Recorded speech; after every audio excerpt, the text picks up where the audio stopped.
आप लोग का जो मैं आज समय लूँगा वह समय भी आज का मैं थोड़ा कीमती लूँगा, क्योंकि देखिए आज का जो मेरा टॉपिक्स है हाइड्रोजन बम के बारे में है कि हाइड्रोजन बम कैसे काम करता है और कैसे ये डेंजर है। ठीक है, तो इसके पहले मैंने परमाणु बम के बारे में जो आप लोग को बताया था कि परमाणु बम के जब पूरा एक एक्सपेरिमेंट हो गया, परीक्षण हो गया, तो वैज्ञानिक लोग रो दिए थे। क्यों रोए थे भाई? इसलिए रोए थे कि बाप रे बाप, ये तो बहुत ज़्यादा ही विध्वंसकारी है, यानी कि बहुत से लोगों को जान माल की क्षति मिनटों सेकंडों में कर सकता है। और वैज्ञानिक लोग की ये पछतावा पर हमें हंसी भी आती है। ऐसे बात नहीं है, वैज्ञानिक तो बहुत कर्म करने के बाद लोग बनते हैं। ठीक है, बहुत मेहनत लगता है उसमें, बहुत कर्म करनी पड़ती है, दिमाग लगानी पड़ती है, अच्छी बात है। लेकिन जितने भी विज्ञान के खोज हुए हैं ये सब मानव के हित और अहित दोनों को लेकर चलता है, और ये तो रुकने वाली है नहीं, तो कंटिन्यू है, चलती रहेगी। अब मैं एक बात आपसे बताऊंगा कि जब जैसे ये हम लोग का परमाणु बम का यूज हुआ था, तो अभी कुछ ही दिन के बात है कि वो हम लोग का फर्स्ट जनरेशन का विध्वंसक बम था, यानी फर्स्ट जनरेशन का बम, एटम बम, जो कि नाभिकीय विखंडन के थ्योरी पर आधारित था। ठीक है, आज लेकिन जो मैं हाइड्रोजन बम के बारे में बताने जा रहा हूँ, ये नाभिकीय संलयन, यानी कि एटम बम का इंग्लिश होता है न्यूक्लियर फ्यूजन। ये हाइड्रोजन बम का थ्योरी है हम लोग का, जो डिपेंड करता है, इसका इंग्लिश में नाम है न्यूक्लियर फ्यूजन। अब इसमें होता क्या है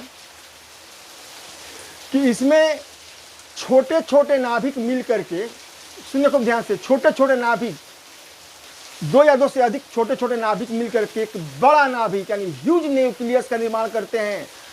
और ह्यूज न्यूक्लियस का निर्माण करने के थ्योरी पर यह काम करता है। और इसके ही जो थ्योरी जो है, ये हम लोग का सूर्य के प्रकाश की जो थ्योरी है, रोशनी जो हम लोग का धरती पर पहुंचती है, उसी थ्योरी पर, यानी नाभिकीय संलयन के थ्योरी पर ये परमाणु बम काम करता है। अर्थात दो या दो से अधिक हल्के नाभिकों को जोड़ करके एक भारी नाभिक का निर्माण किया जाता है हाइड्रोजन बम बनाने में। अब हम ये बताने जा रहे हैं आप लोगों को कि दूसरे शब्दों में समझ लीजिए कि यूरेनियम और प्लूटोनियम के बहुत से प्रेशर दिया जाने के बाद से इसका गुस्सा 7वें आसमान पर चला जाता है। देखिए, यूरेनियम और प्लूटोनियम के बहुत बहुत बहुत बहुत प्रेशर देने से इसका गुस्सा 7वें आसमान पर चला जाता है। और इसका गुस्सा कौन झेलेगा भाई? इंसान, जीव जंतु, हम लोग ने पाप किए हैं। और इस प्रकार से होता क्या है कि आसमान तक पहुंचाने का जो तरीका जो होता है ना, वो वही होता है जैसे कि दीपावली में मान लीजिए कि आपके पास दो पटाखा है, एक सादा रंग का है, वो परमाणु बम का पटाखा है, और एक लाल रंग का है, वो आपको हाइड्रोजन बम का पटाखा है। और दोनों जब मिल करके जब आगे बढ़ेंगे, तो जब बम का आपस में जब धमाका होगा, तो इससे क्या होगा कि दो बम एक साथ जब फटेंगे, तो सारा पूरा एटम बम जो है ना, बाजू के एक और जो बम हम लोग बांधे थे उसमें हाइड्रोजन बम, उन दोनों को लेकर के जब एक साथ फटेगा, तो इसमें हम लोग का ह्यूज विनाश होगा। और इस प्रकार से हाइड्रोजन बम को इसमें यूज किया जाता है। अब जैसे देख लीजिए कि एक घर में दो भाई हो और दोनों को ही गुस्सा आता हो। ठीक है, एक को थोड़ा कम आता हो, एक को ज़्यादा आता हो। और यदि किसी मैटर पर दोनों भाई एक साथ मिलकर गुस्सा करेंगे, तो घर वाले भी कान को बंद करेंगे, शांति शांति शांति, बाहर वाले भी बोलेंगे शांति शांति शांति। ठीक इसी प्रकार से ये ऐसा बम है जहाँ दोनों, यानी कि एटम बम भी और हाइड्रोजन बम, ये दोनों के दोनों मिल करके एक साथ विस्फोट कराते हैं। लेकिन पहला प्रोसेस क्या है कि पहले हम लोग का होता है इसमें एटम बम विस्फोटक, उसके बाद जा करके इसके ऊपर असर डालता है। अब आइए मैं कुछ आप लोग को बता रहा हूँ कुछ और तथ्य इसके बारे में, तब मैं समझा दे रहा हूँ। कुछ लोग बोलते हैं कि ये भाई कैसे होगा, हाइड्रोजन और ऑक्सीजन को मिला दीजिए तो जल बन जाता है। ठीक है भाई, जल तो बन जाता है, लेकिन ये कैसे संभव है कि O2 मिला करके H2O बनाते हैं।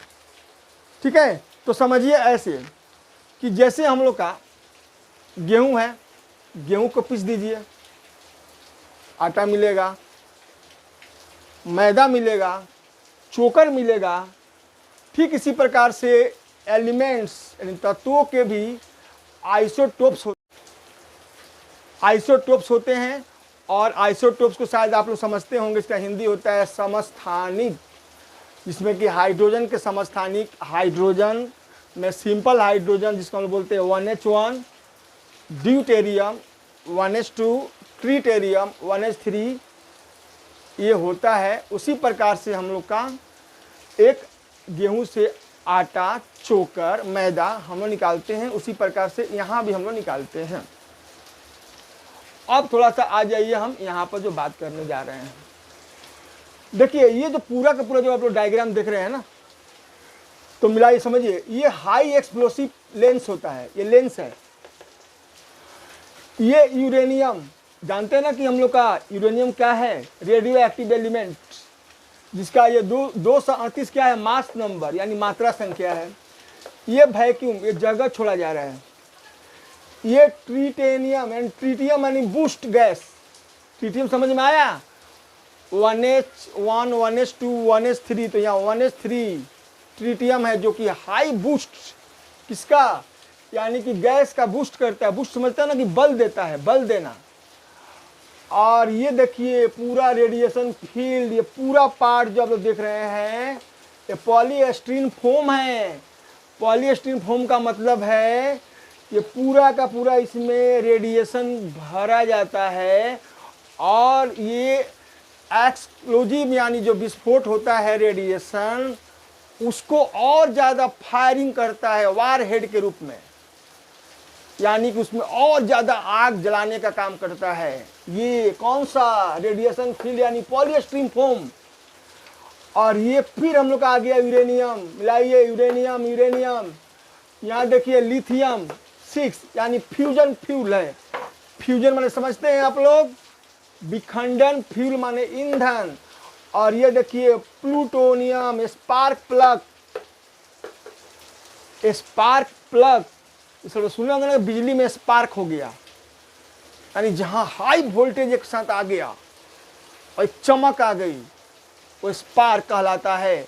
इसी प्रकार से ये देखिए हम लोग का प्लूटोनियम, जो कि ये भी बहुत डेंजर है। प्लूटोनियम ये भी रेडियो एक्टिव एलिमेंट है, रेडियो सक्रिय तत्व है। ये जो हम लास्ट में दिखाए हैं रेडिएशन केस, यहां से हाई एनर्जी का रेडिएशन बाहर निकलता है। ठीक है, तो ये तो मैंने अभी डायग्राम बताया। अब सुनिए, ये जो देखते हैं ना, ये पूरा का पूरा 2 फेज में काम होता है। एक ये फेज मान लीजिए कि ये यहाँ से यहाँ तक एक फेज है, अब फिर यहाँ से यहाँ दूसरा फेज है, यानी ये फर्स्ट फेज है और ये सेकेंड फेज है। बाबू समझो खूब ध्यान से, ये तो गैप देख रहे हैं आप लोग ना बीच में, गैप को देखिए, ऐसे ऐसे ये रेडिएशन आ रहा है, ये गैप ह्यूज रेडिएशन इसको दे रहा है ये, क्योंकि यहाँ पर जो विस्फोट हो रहा है ये एटॉमिक थ्योरी पर विस्फोट हो रहा है। ऊपर वाला फर्स्ट फेज का जो हम लोग का हो रहा है विस्फोट, एटॉमिक थ्योरी यानी नाभिकीय विखंडन, उसके बाद से हम लोग का रेडिएशन आगे बढ़ रहा है। तब ये देखिए हम बताए ना यूरेनियम रेडिएशन। अब होता क्या है कि आप लोगों को तो पता ही है कि एटम बम कितना डेंजर है। एटम बम डेंजर है, ठीक है, लेकिन हाइड्रोजन बम को फोड़ने के लिए यानी विस्फोट कराने के लिए बाबू जानते हो 5 करोड़ डिग्री सी तापक्रम चाहिए। 5 करोड़ डिग्री सी तापक्रम, तब ये एक्टिव होता है, नहीं तो डिसएक्टिव नहीं होगा ही नहीं एक्टिव। 5 करोड़ डिग्री सी, जो कि सूर्य के प्रकाश से भी ज़्यादा है एक समय के लिए। सोचिए आप लोग। तो ये पूरा का पूरा जब यहां विस्फोट होकर के जब ये आगे बढ़ता है, तब ये पूरा यहां पर उतना डिग्री सी टेम्परेचर ये पूरा भरता है यहाँ पर। तब फिर वो असर डालता है यूरेनियम पर। यूरेनियम रेडियो एक्टिव एलिमेंट है, और वहाँ से जब वो असर डालता है, जब ये तोड़ कर आगे बढ़ता है, तब आ जाता है हम लोग का लिथियम पर। और लिथियम में भी फ्यूल भरा हुआ है पहले से, और तब ये हम लोग का आगे यहाँ स्पार्क होता है, यानी जब टकराता है इससे स्पार्क होता है, तो ह्यूज मात्रा में देखिए पहले से ही हम लोग का क्या है, पॉलीस्टीरीन फोम भरा हुआ है। और पॉलीस्टीरीन फोम समझ लीजिए कि मान लीजिए कि कहीं पर आग लग जाए, अब बगल में हम लोग का खाना बनाने वाला गैस सिलेंडर का भी लीक कर जाए, तो एक तो माने वहाँ से आग चला ही है। आग तो जानते ही कि हवा जो है जलाने में सहायक है, जला कर लाया, और जब उसका कॉम्बिनेशन हुआ एलपीजी गैस से, क्या होगा, क्या होगा सोचिए।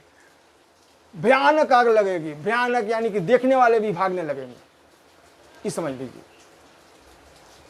वही हाल यहाँ भी होती है कि जब ये नाभिकीय विखंडन से एनर्जी आगे बढ़ती है, तब जाकर के यहाँ पर एक एक परत इसका डिस्ट्रॉय होता है, और इस प्रकार से ह्यूज रेडिएशन जिसकी कल्पना तक नहीं किया जा सकता है, वह यहाँ देखा जाता है।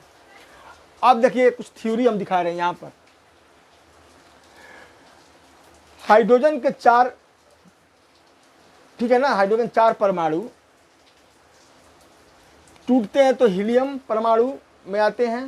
हीलियम ये इलेक्ट्रॉन्स, और ये 25.7 MeV, देखो बाबू MeV का पूरा नाम मिलियंस चाहे मेगा इलेक्ट्रॉन वोल्ट, समझ लीजिए इतना ऊर्जा निकलता है। फिर समझ लीजिए 25.7 मेगा बोलिए या मिलियन। हाँ, अब आप देखिए आगे कि जब इस बम को चलाया जाता है, यानी कि जब इसको यूज किया जाता है, तो पहले ये फटता है, और एटम बम जब पहले फटता है इसमें ना, तो क्या होता है कि बहुत ज़्यादा मात्रा में ऊर्जा उत्पन्न होती है, यानी कि गर्मी, बहुत गर्मी उत्पन्न होती है, और यह गर्मी जा कर के हाइड्रोजन बम यानी हाइड्रोजन परमाणु पर प्रभाव डालती है, और हाइड्रोजन परमाणु के प्रभाव पर पड़ने के कारण वह हीलियम में बदल जाता है, और हीलियम यहाँ पर हाइड्रोजन से हल्का होता है। अब बताइए कि बाकी भाग जो बचा वो कहाँ गया। तो आप जो जानते हैं ना कि ऊर्जा को न तो उत्पन्न किया जा सकता है न नष्ट किया जा सकता है, उसी प्रकार से मात्रा को न तो उत्पन्न किया जा सकता है बल्कि न तो नष्ट किया जाता है। यानी न तो हम लोग मात्रा को भी न उत्पन्न कर सकते हैं और न नष्ट कर सकते हैं, तथा ऊर्जा को भी न तो उत्पन्न कर सकते हैं और न नष्ट कर सकते हैं, बल्कि फॉर्म में, अदर फॉर्म में चेंज कर सकते हैं। तो उसी प्रकार बाकी जो ऊर्जा, बाकी जो इसका भाग गया वो ऊर्जा में, ह्यूज ऊर्जा में बदल गया, और इस प्रकार से बहुत सारी गर्मी को उत्पन्न किया। और ये बहुत सारी गर्मी क्या हुआ कि जोर से धमाका कराता है, और ये धमाका हाइड्रोजन के हाइड्रोजन से, देखिए बाबू ध्यान से, हाइड्रोजन के हाइड्रोजन से जुड़ने के कारण होता है। इसलिए इसको हम लोग फ्यूजन यानी संलयन बम भी कहते हैं। ठीक है, अब हम आप लोग को ये बताएंगे कि आखिर ऐसे विध्वंसकारी यानी कि डेंजर बम बनाने की क्या आवश्यकता थी भाई।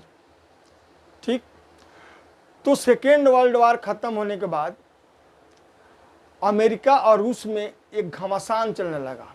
देखिए ध्यान से, एक जंगल में 2 टाइगर नहीं रहेंगे ना, तो पूरे वर्ल्ड में उस समय यही 2 चौधरी थे, टाइगर थे विश्व का।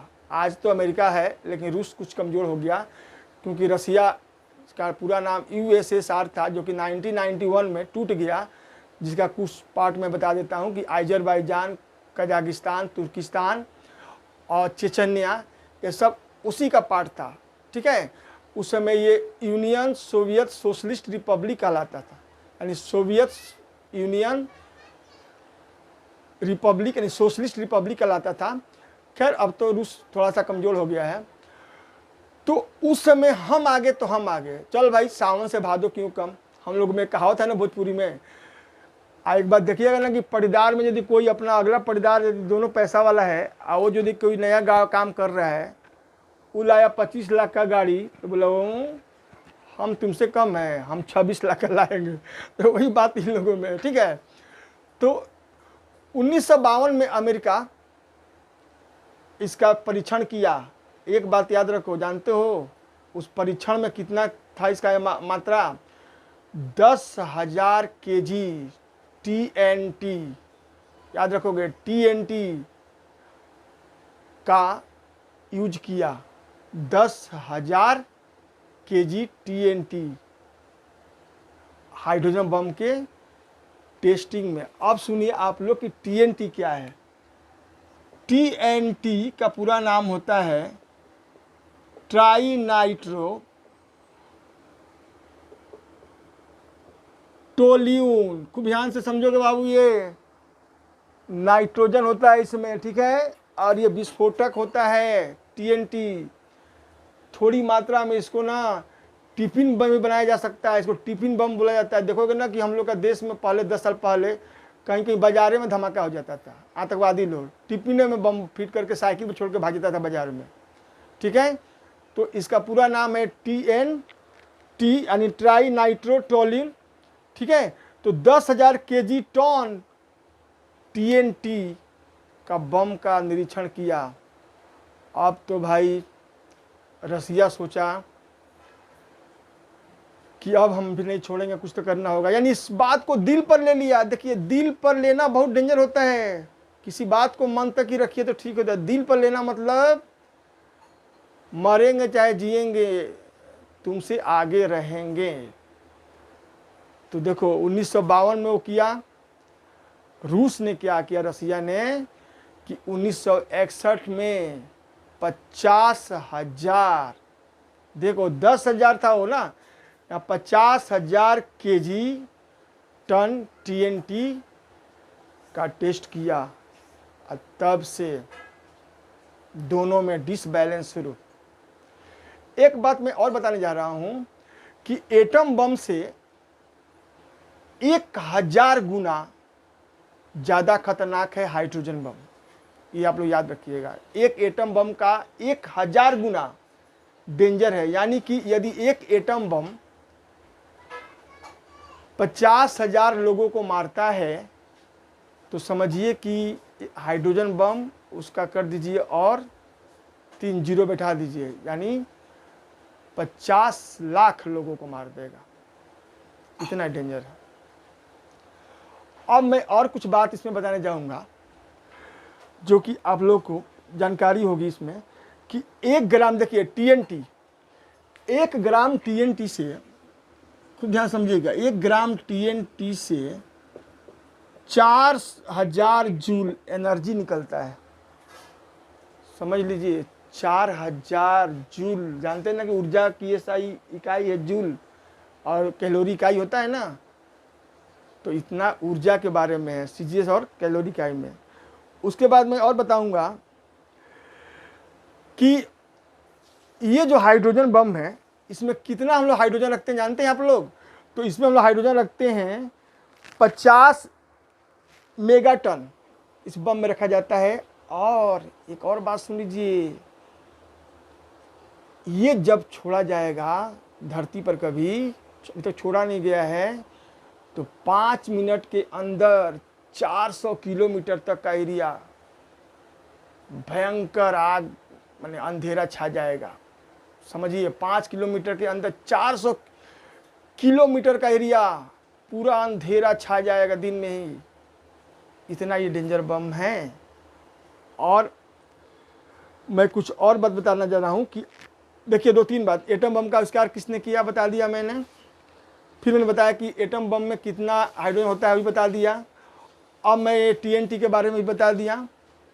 अच्छा, अब आप लोग समझिए कि इसका जो वेट होता है, वेट एटम बम का जो वेट होता है ना बाबू, 2400 पाउंड, पाउंड समझते ना, पाउंड मापने वाला, यानी कि 1100 kg का इसका वेट होता है। तो 3-4 बात मैंने जो बहुत अच्छा से बताया, आप ध्यान से सुनिएगा कि इसका जो मारक क्षमता है एटम बम की अपेक्षा 1000 गुना ज़्यादा है। नंबर 2, इसका खोज एडवर्ड टेलर ने, जो अमेरिका के वैज्ञानिक है, उसने थ्योरी दिया। नंबर 3, अमेरिका ने सर्वप्रथम 1952 ईस्वी में इसका टेस्ट किया 10,000 kg टन TNT से, और 1961 में रसिया ने किया 50,000 kg टन TNT से।